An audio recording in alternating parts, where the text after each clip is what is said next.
நான் இங்கே மருந்து எடுத்திருந்த வரையும் எனக்கு நல்லா இருந்தது. ஆனால் மீண்டும் எனக்கு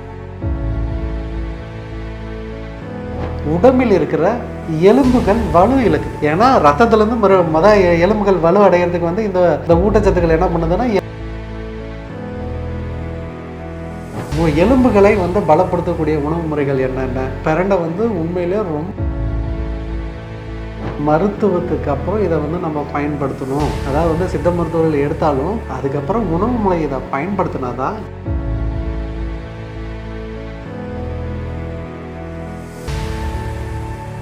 ஹெல்த் கேஃபே நேயர்களுக்கு வணக்கம். நான் டாக்டர் சிஎம் சதீஷ்குமார், சித்த மருத்துவர். இன்றைக்கி நம்ம என்ன பார்க்க போகிறோம் அப்படின்னாக்க, இந்த ஏஜ்டு பீப்புள்ஸ் இருக்காங்க இல்லைங்களா, நிறைய பேருக்கு முட்டி வலி அப்படின்றது முட்டி வலி, அந்த ஜாயின்ட் பெயின் ரொம்ப காமனாக இருக்கும் இல்லைங்களா.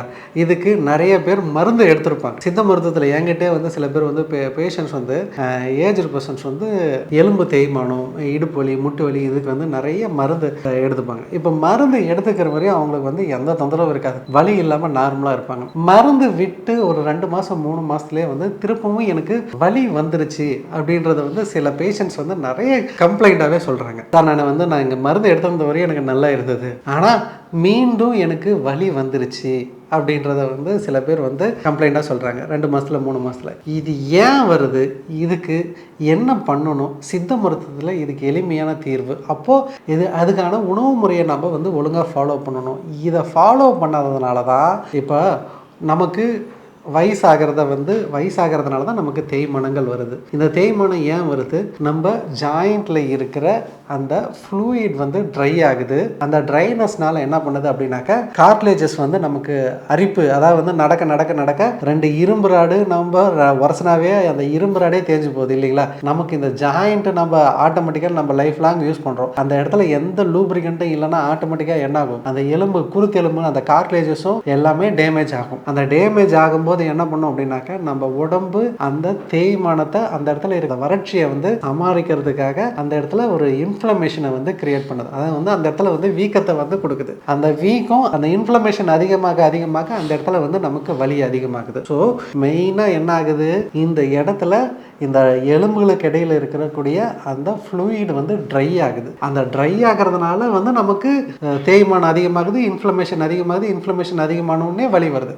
ஓகேவா. இது ஏஜ் ஆகும்போது நடக்கக்கூடிய ஒரு நார்மலான ப்ராசஸ். இப்போ நம்ம மருந்து கொடுக்கும்போது நம்ம என்ன பண்ணுறோம் அப்படின்னாக்க, சித்த மருத்துவத்தில் அது சார்ந்த மருந்துகள் நம்ம கொடுப்போம். அந்த வறட்சியை போக்கக்கூடிய தைலங்கள் பேசிஸ்லான உள்ள டேப்லெட்டோ இல்லை பொடியோ சூரணமோ லேகியமோ அதை நம்ம மருந்தாக கொடுக்குறோம். அப்போ அது கொடுக்கும்போது அவங்களுக்கு என்ன ஆகுது அப்படின்னாக்க, அந்த ட்ரைனஸ் நமக்கு கொஞ்சம் கண்ட்ரோல்ட் ஆகுது. கண்ட்ரோல் ஆகிட்டு அவங்களுக்கு அந்த வலி இல்லாமல் கொஞ்சம் ஃப்ரீயாக இருக்காங்க. அதுக்கப்புறம் வலி நல்லா இதாகிடுச்சு அப்படின்னும் போது அவங்க அந்த மெடிசன் எல்லாமே ட்ராப் பண்ண பின்னாடி அதை உணவு முறையில் அவங்க ஃபாலோ பண்ணணும். ஆனால் பேஷண்ட்ஸ் என்ன பண்ணுறாங்க அப்படின்னா, நமக்கு தான் வலி தான் நல்லா ஆயிடுச்சு இல்லையா, ஸோ அதனால் மறுபடியும் இவங்களுக்கு என்ன பிரச்சனை வர்றதுக்கு காரணம் அந்த லைஃப் ஸ்டைல் இருக்குது பார்த்தீங்களா. பொதுவான உணவு முறையில் என்ன பண்ணுவோம் அப்படின்னாக்க, அந்த உடம்பு நெய்ப்பு தன்மை, அதை ஏஜ் ஆகும்போது நம்ம என்ன பண்ணுவோம், எண்ணெய் சாப்பிடக்கூடாது, எண்ணெய் சாப்பிட்டா நமக்கு கொலஸ்ட்ரால் இந்த மாதிரி கெட்ட கொழுப்பு எல்லாமே அதிகமாகிடுது அப்படின்றதுனால நம்ம டயட்டில் எண்ணெய், உப்பு, புளி, அதிகமான காரமுள்ள பொருட்கள், இந்த மாதிரியான பொருட்களை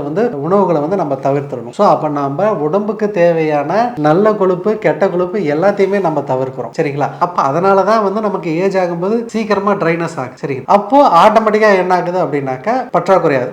குறிப்பாக சொல்லணும் அப்படின்னா, ஒமேகா 3 போன்ற ஃபேட்டி ஆசிட்கள் நம்ம உடம்புக்கு ரொம்ப ரொம்ப தேவை. இதுதான் நமக்கு அந்த ட்ரைனஸை நமக்கு ஒரு சில நேரத்தில் கண்ட்ரோல் பண்ணுது. சரிங்களா. எலும்புகளுக்கு தேவை. ஏன்னா புரோட்டீன் நம்ம உடம்புக்கு தேவை. அப்போ நம்ம என்ன பண்றோம் அப்படின்னா, நம்மளோட உணவு பழக்க முறையிலே புரோட்டீன் சார்ந்த உணவுகள் நம்ம எடுத்துக்கிறது ரொம்ப ரொம்ப கம்மி. அதனால உடம்பு கார்போஹைட்ரேட்ஸ் தான் நம்ம அதிகமாக கொடுக்குறோம். அதனால ஆட்டோமேட்டிக்காக உடம்புக்கு தேவையான ஸ்ட்ரென்த் இருக்காது. அப்போ நம்ம மெடிசனாக கொஞ்சம் நம்ம கொடுத்து அது கொடுக்குற வரையும் நல்லா கண்ட்ரோல்ட்ட வருது. இவங்க அதுக்கப்புறம் என்ன பண்றாங்க அப்படின்னாக்க, அதுக்கான உணவு முறைகளை அவங்க கரெக்டாக ஃபாலோ பண்ணாத போது ஆட்டோமேட்டிக்காக என்ன ஆகுது அப்படின்னா, உடம்புல மறுபடியும் அந்த சத்துக்கள் பற்றாக்குறை ஆகுது. அப்போ மீண்டும் அந்த ஜாயிண்ட்டுகள் வளர்ச்சி, அந்த ட்ரைனஸை வர வறட்சி அடைஞ்சு வந்து மீண்டும் அந்த இன்ஃப்ளமேட்டரி ரியாக்ஷன்ஸ் வந்து நடக்குது. ஸோ அப்போது ஒரு ட்ரீட்மெண்ட் எடுத்துக்கிறது மட்டும் முக்கியம் கிடையாது. அந்த ட்ரீட்மெண்ட் எடுத்த பின்னாடி அவங்க அதுக்கான உணவு முறையை கரெக்டாக ஃபாலோ பண்ணிட்டாங்க அப்படின்னாக்க திரும்பவும் அந்த பிரச்சனை வராது. அதை வந்து நம்ம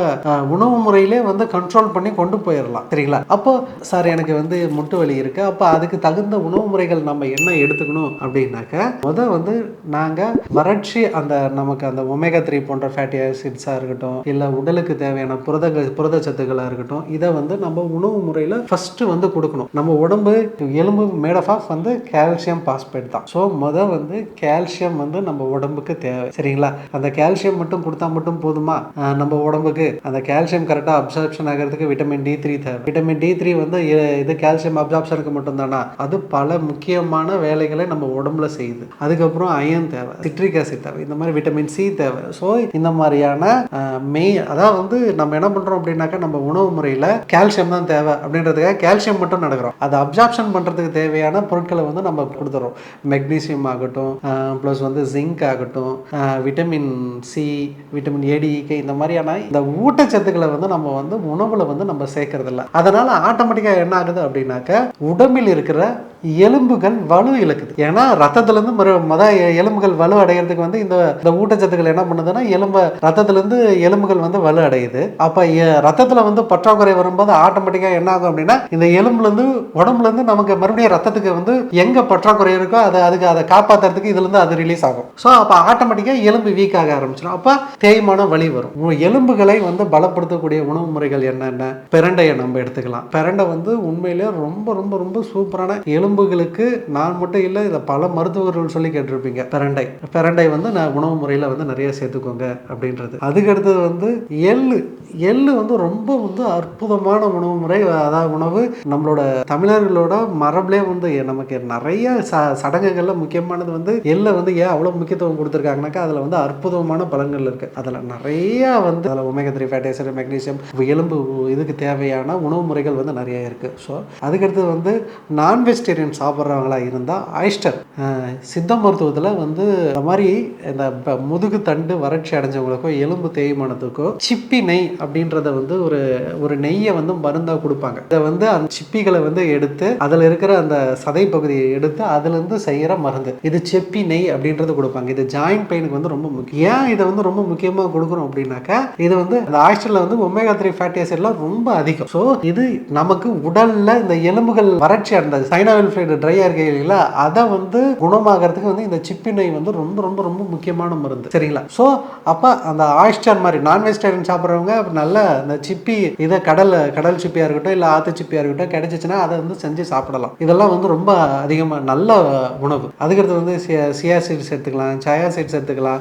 விதைகள் வந்து ரொம்ப ரொம்ப ரொம்ப இதில் வந்து ஹெல்ப் பண்ணும். ப்ளஸ் வந்து ஆட்டுக்கால் சூப் எடுத்துக்கிறதாகட்டும் இல்லை நாட்டுக்கோழி சூப் எடுத்துக்கிறதாகட்டும், இந்த மாதிரியான உணவு முறைகளை வந்து மருத்துவத்துக்கு அப்புறம் இதை வந்து நம்ம பயன்படுத்தணும். அதாவது வந்து சித்த மருத்துவர்கள் எடுத்தாலும் அதுக்கப்புறம் உணவு முறை இதை பயன்படுத்தினாதான் கம்ப்ளீட்டாக இதுல இருந்து ரெக்கவரி ஆக முடியும். ஸோ இந்த மாதிரியான உணவு முறைகளை தொடர்ந்து அதை நம்ம எடுத்துக்கும் போது அவங்களுக்கு அந்த எலும்புல ஏற்படக்கூடிய வறட்சி வந்து நீங்கும். சரிங்களா? இது கூட தேவைப்பட்டுச்சுன்னா இந்த மாதிரி எடுத்துக்கும் போது அந்த ஜாயிண்ட்ல ஏற்படுற வந்து வறட்சி வந்து அந்த நீங்கும். ஸோ அந்த வறட்சி வந்து கண்ட்ரோல் பண்ணிட்டனாவே நமக்கு அந்த இடத்துல நடக்கிற இன்ஃப்ளமேட்டரி ரியாக்ஷன்ஸ் வீக்கத்தை வந்து நம்ம கண்ட்ரோல் பண்ணிக்கலாம். அந்த வீக்கம் கண்ட்ரோல் ஆச்சுனாவே அவங்களுக்கு அந்த இடத்துல வலி வரும். இருந்தாலும் பரவாயில்ல சார் எனக்கு வந்து அப்பவும் இது கொஞ்சம் அக்யூட்டா வந்து வலி அதிகமாகுது அப்படின்னாவே நம்ம என்ன பண்ணணும் அப்படின்னாக்க அந்த இடத்துல நம்ம தொட்டு பார்க்கும்போது நமக்கு தெரியும். இப்போ ஒரு ஜாயிண்ட்ல வந்து நமக்கு வலி இருக்குது அப்படின்னாவே அது எப்போ இருக்கு, அக்யூட் பெயினா கிரானிக் பெயினா அப்படின்றத பார்க்கணும். அக்யூட் பெயின் அப்படின்னாவே நமக்கு அந்த இடத்துல தொட்டு பார்த்தோம் அப்படின்னாக்க கொஞ்சம் சூடா இருக்கும். அப்பதான் வந்து அந்த இடத்துல இன்ஃப்ளமேட்டரி ரியாக்ஷன் நடக்கும். அப்ப அந்த முட்டியை சுத்தி நமக்கு வீக்கம் இருக்கும். அந்த வீக்கம் இருக்கும்போது கொஞ்சம் அப்படியே நமக்கு நல்லா தெரியும். ஸோ அந்த இடத்துல வந்து இருந்தது அப்படின்னாக்கா லைட்டா நம்ம என்ன பண்ணோம் அப்படின்னாக்கா ஜென்ட்லா மசாஜ் பண்ணணும். அந்த மாதிரி டைம்ல வந்து அக்யூட் இன்ஃப்ளமேஷன்ல ரொம்ப அழுத்தி மசாஜ் பண்ணக்கூடாது. கொஞ்சம் ஒரு இதமான ஒரு மசாஜ் கொடுத்துட்டு ஏதாவது ஒரு தைலத்தை யூஸ் பண்றது ரொம்ப பெஸ்ட். சுக்கு தைலம் ஆகட்டும், இல்ல வாதகேசரி தைலம் ஆகட்டும், இல்ல வாத நாராயண தைலம் ஆகட்டும், இல்ல பிண்ட தைலம் ஆகட்டும், இல்ல கனகபிரபை தைலம் ஆகட்டும், இந்த மாதிரி பல வகையான எலும்புகளுக்கு வன்மை சேர்த்தக்கூடிய தைலங்கள் வந்து இதுல இருக்கு. அதை தென் அதை வச்சு நம்ம ஜஸ்ட் ஜென்டலாக வந்து ஒரு மசாஜ் வந்து நம்ம கொடுத்துட்டு லைட்டாக வந்து அந்த இடத்துல வந்து என்ன பண்ணோம் அப்படின்னாக்கா சுக்கு இருக்கு இல்லைங்களா, சுக்கை நல்லா பொடிச்சு அந்த வீக்கத்தை சுற்றி நம்ம அப்ளை பண்ணோம் அப்படின்னாவே அந்த இன்ஃப்ளமேட்டரி அந்த வலி வந்து நமக்கு நல்லா கம்மியாகும். வலி கம்மியாச்சுன்னா அந்த அந்த முன்னிலைங்க அந்த இடத்துல இருக்கிற வீக்கத்தை வந்து நம்மளால ரெடியூஸ் பண்ணிச்சுன்னா அந்த இடத்துல இருக்கிற வலி வந்து நமக்கு வராது. ஸோ அதாவது வந்து நம்ம மருந்து எடுத்துக்கிறது மட்டும் முக்கியம் கிடையாது, கரெக்டாக நமக்கு அந்த உணவு முறை வந்து கரெக்டாக ஃபாலோ பண்ணி எடுக்கணும். மருந்து ப்ளஸ் உணவு முறை, லைஃப் ஸ்டைல் மேனேஜ்மெண்ட், இது எல்லாம் பண்ணும்போது நீங்கள் எத்தனை வயசாக இருக்கட்டும், 60 வயசு 70 வயசு 80 வயசு இருந்தாலும் வலி இல்லாமல் நம்மளோட தேவைகளை நம்மளால வந்து நார்மலாக நம்மளோட லைஃப்பை லீட் பண்ண முடியும். இதே போல நிறைய சித்த மருத்துவ குறிப்புகளோட உங்களை தொடர்ந்து சந்திக்கிறேன். நன்றி, வணக்கம். இந்த வீடியோ உங்களுக்கு பிடிச்சிருந்தா லைக் பண்ணுங்க, ஷேர் பண்ணுங்க, கமெண்ட் பண்ணுங்க. மறக்காம ஹெல்த் கஃபே தமிழ் சேனலை சப்ஸ்கிரைப் பண்ணிட்டு பெல் பட்டனை கிளிக் பண்ணிடுங்க.